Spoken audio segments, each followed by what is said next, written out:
Madam आप कुछ कहना चाहेंगी कि आप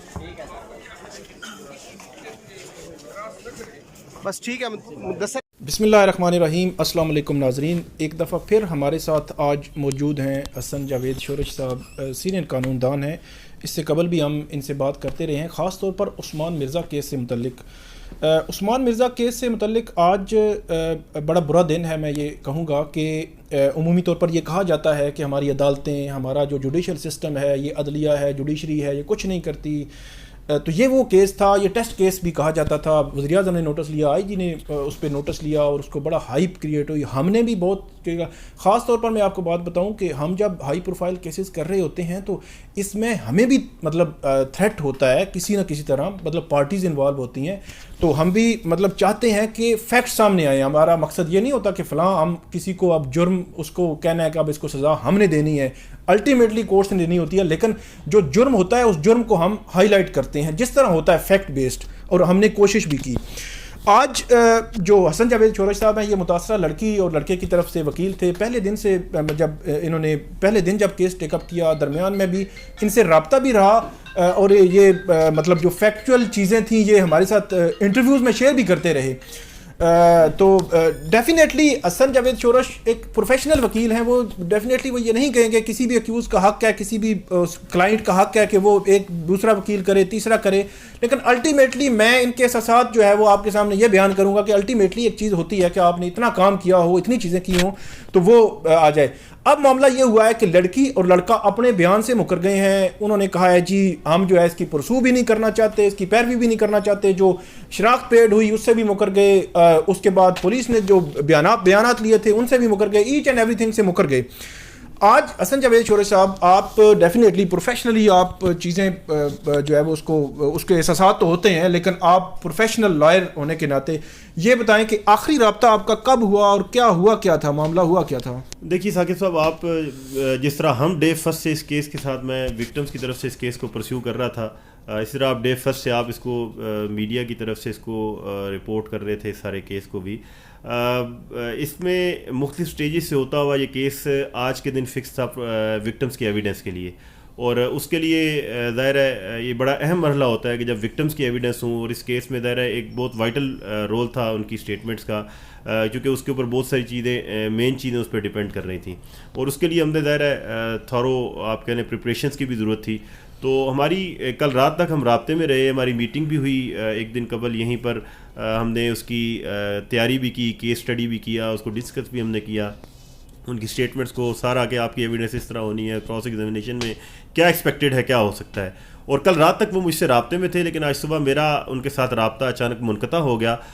वो मेरी कॉल्स अटेंड नहीं कर रहे थे और फिर नंबर उनके बंद हो गए और मेरा उनसे रब्ता नहीं हुआ। और ज़ाहिर है जो अतार रब्बानी साहब हैं, district and session additional district and session जज, जो जेंडर बेस्ड वायलेंस कोर्ट को हेड भी कर रहे हैं इस्लामाबाद में, उनकी तरफ से ज़ाहिर है हमारे ऊपर एक प्रेशर था कि आज उनकी एविडेंस उनको पेश करें। और कोर्ट के सामने फिर हमने सिचुएशन रखी भी कि हमारा उनसे कॉन्टैक्ट नहीं हो रहा, और हम ज़ाहिर है कि किसी और तरफ परेशान थे कि क्या वजह है कि आज क्यों नहीं हुआ सके। कोर्ट ने भी कहा कि क्या कुछ भी हो सकता है, बहरहाल वेट में रहे।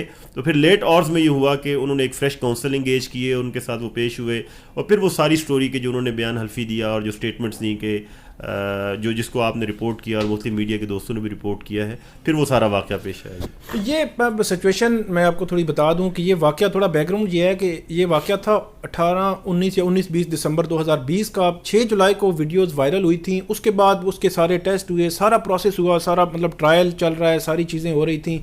हाई कोर्ट ने भी इस पर ऑब्जर्वेशन दी थी, तो ये चीज़ें चल रही थी।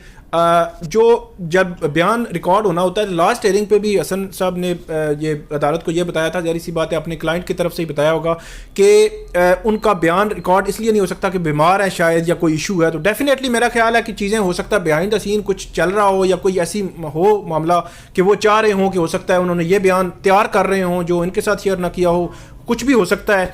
तो आज उन्होंने ये जो बयान है वो दे दिया। हसन साहब, मतलब ये एक बड़ा वो हो जाता है पर्सनल सा सवाल, मुझे एक चीज़ बताइएगा कि पहले दिन जब आपको इंगेज किया गया था, हमने देखा कि लड़के और लड़की का जो पिंडी में बताया गया था कि उनका बाद में निकाह भी हो गया था, हो सकता है वो मतलब निकाह ही होगा, अभी भी मुझे उस हवाले से कोई अपडेट नहीं है। تو وہ ہوتا ہے نا کہ وہ کہتے ہیں کہ یار ہم نے اس کیس کو اب آگے لے کے چلنا ہے, اور ایک سٹیج اب ایسی آئی کہ اب جو ہے وہ الٹیمیٹلی وہاں پہ جو پبلک پراسیکیوٹر ہیں جنہوں نے کیس اتنا تیار کیا, اتنے دن وہ تیاری کرتے رہے, فائلیں تیار کرتے رہے, اور آج جو ہے وہ آگے بالکل جو ہے وہ ختم ہونے کے قریب ہے. اگرچہ عدالت جو ہے وہ اس پہ فیصلہ کرے گی, تو شروع میں آپ کو کیا مطلب کوئی ایسی سچویشن آپ کو کہیں لگی تھی کہ ایسی کوئی بات تھی, ہے, ہو سکتی ہے فیوچر میں یا کوئی؟ دیکھیے اس میں ثاقب صاحب پہلے بھی آپ سے کچھ 2-3 دفعہ ہماری جو گفتگو ہوئی اس میں بھی ہم نے یہ کہا کہ مجھے تو آخری دن تک بھی ایسی کوئی چیز سمیل نہیں ہوئی.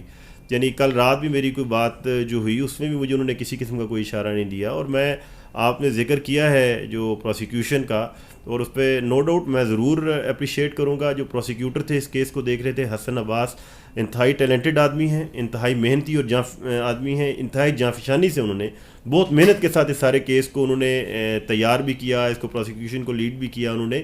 تو یہ ظاہر ہے کورٹ سے آج مجھے کسی نے بتایا کہ شاید وہ افسردہ بھی تھے ایسی سچویشن پہ. بہرحال وہ ان کا بنتا ہے کہ انہوں نے اتنی محنت کی ہے, کوشش کی ہے. تو جی اس میں اوور آل آپ کو پتہ ہے جی پوری سوسائٹی نے, کورٹس نے, پوری اسٹیٹ ہیرارکی نے اپنا جو پازیٹیو رول ود ان دی, میں تو آپ کو دیکھتا رہا ہوں کہ آپ ہائی کورٹ کے ایک کورٹ میں کیس لگا ہے تو وہاں آپ لڑتے رہے ہیں کہ یہ جو بڑی مطلب وائلیشن ہوئی ہے اور اس کا سوسائٹی پہ مطلب اوور آل امپیکٹ ہے. پھر دوسری کورٹ میں کیس تھا, پھر آرگومنٹس ہوئے کہ اوور آل اس کا امپیکٹ ہے, مطلب اگر اس کیس کا فیصلہ نہیں ہوگا, چیزیں جو ہے وہ لاجیکل اینڈ پہ نہیں جائیں گی, تو اس کے پازیٹیو افیکٹ بھی ہو سکتے ہیں, نیگیٹو بھی ہو سکتے ہیں. تو ڈیفینیٹلی یہ چیز تو تھی.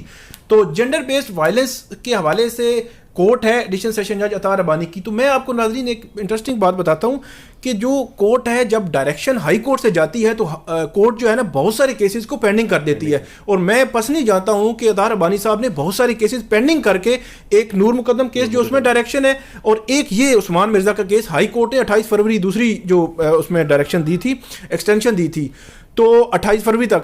اب بہت سارے لیٹیگینٹس جو ایکچوئل جو مطلب جن کے ایشوز ہوتے ہیں ان کو عدالت تھوڑا سا اس میں تاخیر کر دیتی ہے کہ ہائی کورٹ کی ڈائریکشن ہے. تو یہ ایک وقت بھی ظاہری سی بات ہے, اتنا وقت لگا ہے تو یہ افیکٹ ہوتا ہے, دوسرے کیسز دوسرے لوگ بھی اس سے متاثر ہوتے ہیں.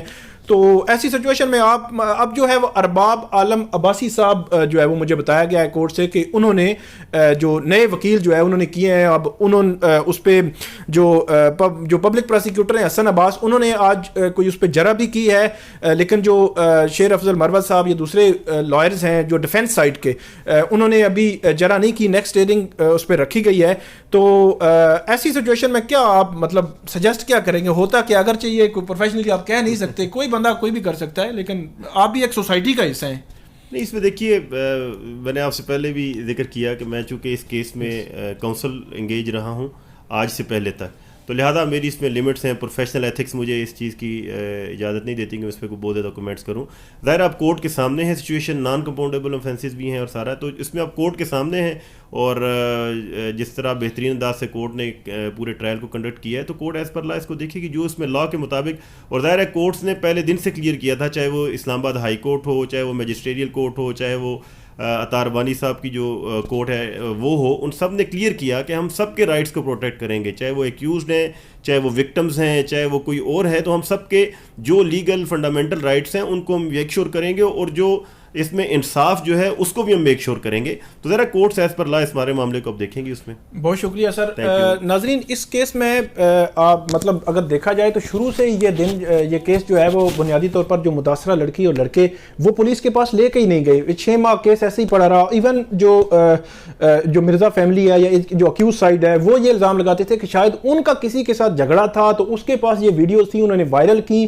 وائرل ہونے کے بعد اس میں جو مدعی بھی بنا وہ تھانہ مارگلہ کا جو ایس ایچ او تھا, غفار غفار نام تھا, عاصم غفار, تو وہ مدعی بنا تھا. اور اس کے بعد یہ سارا جو ہے وہ پروسیجر ہوا, اور توقع اب دیکھتے ہیں کہ کورٹ اب اس کو کیسے آگے لے کر چلے گی. تو یہ آج کی اپ ڈیٹ ہے عثمان مرزا کیس کی. اب نیکسٹ جو بھی ہوگی وہ بھی آپ کے ساتھ شیئر کریں گے. بہت شکریہ.